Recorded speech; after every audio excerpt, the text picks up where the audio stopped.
बिस्मिल्लाहिर्रहमानिर्रहीम। अस्सलामु अलैकुम दोस्तों, लाखों करोड़ों दरूद हुजूर सल्लल्लाहु अलैहि व आलिहि वसल्लम की ज़ात पर और उनकी आल औलाद पर। आप देख रहे हैं डेली मेडिसन यूट्यूब चैनल में ज़िशान मकबूल।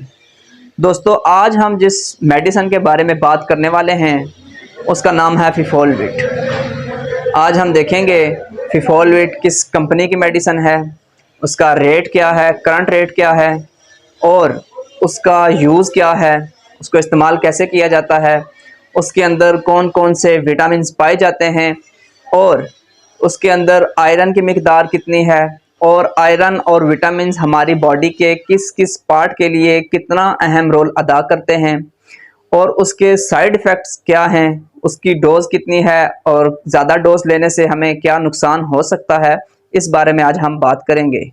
तो वीडियो की तरफ जाने से पहले मेरी गुजारिश है कि चैनल को सब्सक्राइब कर लें और बेल आइकन को दबा लें ताकि हमारी नई आने वाली वीडियोस की नोटिफिकेशन आपको जल्द पहुंच जाए।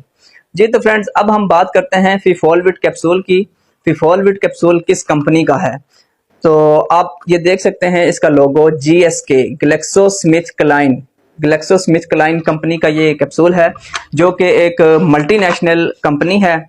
ये उसकी प्रोडक्ट है। अब हम बात कर लेते हैं कि इसकी डोज क्या है, डोज इसकी कितनी लेनी चाहिए। तो इसके ऊपर इन्होंने मेंशन कर दिया है वंस अ डे, दिन में एक कैप्सूल आप फिफोलविट का कैप्सूल ले सकते हैं। इससे ज़्यादा आप डोज नहीं ले सकते। इससे अगर ज़्यादा आप लेते हैं तो ये आपकी बॉडी के लिए नुकसानदेह होगा और ये आपकी बॉडी के लिए आपकी स्किन के लिए ज़्यादा नुकसानदेह होगा। तो इसलिए हमने आपको बता दिया कि इसकी एक डोज लेनी है। अब हम बात कर लेते हैं कि फिफोलविट कैप्सूल का करंट रेट क्या है। तो इसका जो करंट रेट है वो 263 रुपये इसका करंट रेट है और इसके अंदर 56 कैप्सूल पैकिंग के अंदर होते हैं। जी तो फ्रेंड्स, अब हम बात कर लेते हैं कि फिफोलविट के अंदर कौन कौन से विटामिन पाए जाते हैं। तो सबसे पहले इसके अंदर एसिकेटेड फेरोसल्फेट 150 mg में पाया जाता है। दूसरे नंबर पे इसके अंदर एस्कॉर्बिक एसिड पाया जाता है। तीसरे नंबर पे इसके अंदर एनोरिन मोनोनिट्रेट पाया जाता है। चौथे नंबर पे इसके अंदर रिबोफ्लोविन पाया जाता है। पांचवें नंबर पे इसके अंदर पेरिडॉक्सिन हाइड्रोक्लोराइड इसके अंदर पाया जाता है। इसके बाद इसके अंदर निकोटिनामाइड पाया जाता है और फोलिक एसिड इसके अंदर पाया जाता है। तो अब हम बात करते हैं कि कौन कौन से विटामिन हमारी बॉडी के किस पार्ट के लिए कितना अहम रोल अदा करते हैं। तो सबसे पहले हम बात कर लेते हैं एसिकेटेड फेरोसल्फेट की, जो इसके अंदर 150 mg में पाया जाता है। ये आयरन की एक पाउडर फॉर्म है जो हमारे जिस्म में जाकर हीमोग्लोबिन का साथ बन जाती है, हीमोग्लोबिन का पार्ट बन जाती है और हमारे ऑक्सीजन की ट्रांसपोर्ट में काफ़ी मदद देती है, एक टिश्यू से लेकर दूसरे टिश्यू तक। दूसरे नंबर पे हम बात कर लेते हैं एस्कॉर्बिक एसिड की, जो बहुत ही अच्छा एंटीऑक्सीडेंट है और इसको विटामिन C कहा जाता है। ये हमारे जिस्म में बनने वाली मुख्तलिफ बीमारियों को कंट्रोल करता है और ये हमारे जिस्म में नए नए इन्फेक्शंस को कंट्रोल करता है और ये हमारे हार्ट से रिलेटेड, BP से रिलेटेड जितने भी मसाइल होते हैं उनको भी कंट्रोल करने में मदद देता है।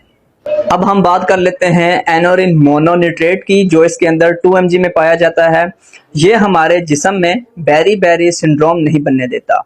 बेरी बेरी सिंड्रोम एक ऐसी बीमारी है जो हमारे हार्ट में जाकर हमारे हार्ट के सेल्स को डैमेज कर देती है, ये उसको कंट्रोल कर लेता है। अब बात कर लेते हैं रिबोफ्लोविन की, तो इसके अंदर 2 mg में पाया जाता है। रिबोफ्लोविन हमारे जिस्म में एनर्जी और स्टेमिना के लिए बहुत ज़रूरी होते हैं, ये हमारे एनर्जी और स्टेमिना को बढ़ाता है। अब बात कर लेते हैं पेरिडॉक्सिन हाइड्रोक्लोराइड की, जो इसके अंदर 1 मिलीग्राम में पाया जाता है। ये हमारे नर्वस सिस्टम के लिए काफ़ी मुफीद साबित होता है और ये हमारे जिस्म में खून की कमी को भी कंट्रोल करता है।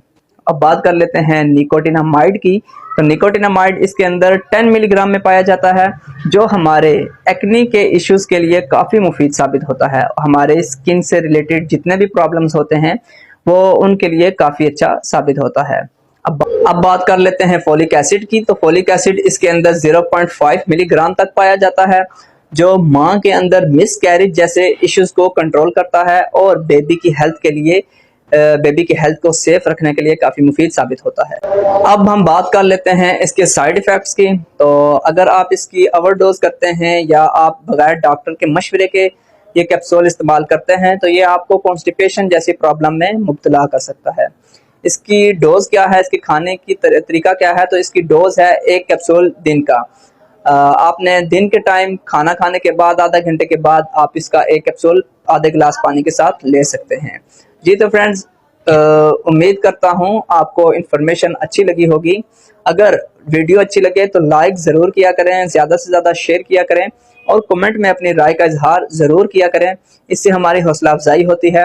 और किसी भी मेडिसिन के बारे में आपको जानना हो तो आप हमें कमेंट में पूछ सकते हैं। मिलते हैं नई वीडियो के साथ, तब तक के लिए अल्लाह हाफिज़।